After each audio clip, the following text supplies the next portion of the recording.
শিল্পকলা একাডেমির এই পিঠা উৎসবে আয়োজক আমার অত্যন্ত স্নেহধন্য শাহ আলম সহ অন্যান্য যারা আয়োজক আছেন এবং উপস্থিত আজকে যারা এখানে পিঠা উৎসবে আজকে এসেছেন সেই সুধীবৃন্দ এবং আমার সঙ্গে যারা এসেছেন সবাইকে আসসালামু আলাইকুম। আজকে দীর্ঘ 17 বছর পরে আমি শিল্পকলা একাডেমিতে ঢুকেছি। এই শিল্পকলা একাডেমি কিন্তু আমাদের সময়ে আমাদের প্রাণ ছিল। আর শিল্পকলা একাডেমিতে আমরা, আপনারা জানেন, আজকে দীর্ঘ এত বছর পর আপনারাও এসেছেন একটা মুক্ত বাতাস নিয়ে। কারণ দেশে আপনারা অন্তত কথা বলতে পারছেন, অন্তত স্বাধীনভাবে চিন্তা করতে পারছেন, আপনারা যেখানে খুশি সেখানে যেতে পারছেন। এই যে মুক্ত পরিবেশ, এটা আমাদের মাঝে ছিল না, আমাদের মধ্যে ছিল না। আমাদের অনেকেই এর মধ্যে আছেন যারা এই দীর্ঘ 15 বছর 17 বছর অনেক কষ্ট ভোগ করেছেন, নির্যাতন ভোগ করেছেন। অনেক শিশুরা বড় হয়েছে, অনেক বাপ মা হারা হয়েছে, এমন অনেক ঘটনা ঘটেছে। তারপরেও আমি বলবো, কোনো সময় কোনো স্বৈর সরকার দেশ একাধারে চালাতে পারে না, সেটা কিন্তু প্রমাণ হয়েছে আবারও 5ই আগস্ট। আমাদের জুলাই বিপ্লবের মাঝখান দিয়ে ছাত্র জনতা, সকল শ্রেণী জনতা, পেশাজীবী যারা আছেন, সকলের মিলিত সংগ্রামের ফলে আমরা আজকে মুক্ত।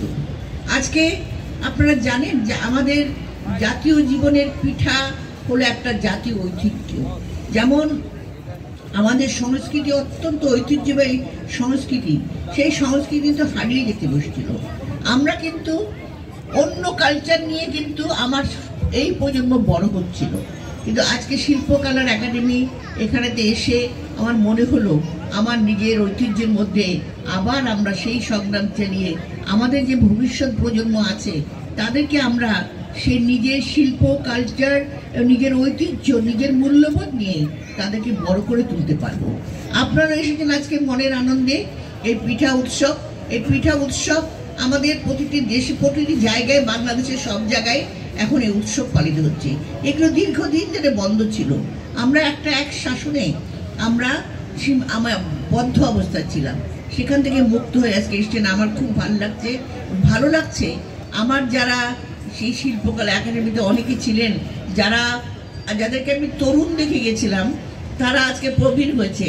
প্রবীণ মানে কিছুটা চুল পেকেছে, কারো কারো হয়তো একটু বয়স বেড়েছে।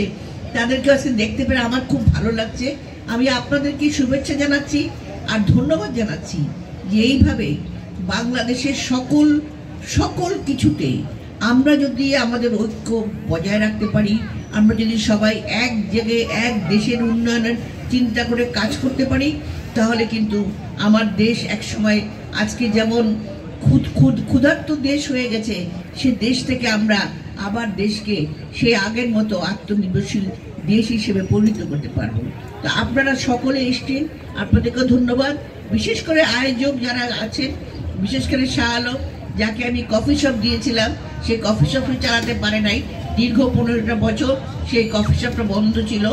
এখন যদি আবার এটা খুলতে পারে, কারণ এইসব জায়গায় শিল্প সংস্কৃতি কি, আমাদের কিছু মনের কথা, আমার আবেগ, আমার এইসব কিছু নিয়ে আমার সংস্কৃতি, আমার জীবন ধারণ নিয়ে সে আমরা কফি শপে বসে আড্ডা দেওয়া, নাটক করা, সঙ্গীত গান গাওয়া, সব কিছুতে মনের আবেগ এবং এই দেশকে ফুটিয়ে তোলা, সেটাই হলো আমাদের শিল্প সংস্কৃতি।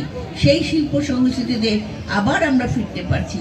এই জন্য আমি সবাইকে ধন্যবাদ জানাচ্ছি, আয়োজকদের ধন্যবাদ জানাচ্ছি, যারা এসেছেন তাদেরকেও ধন্যবাদ জানাচ্ছি। ধন্যবাদ। খোদা হাফেজ।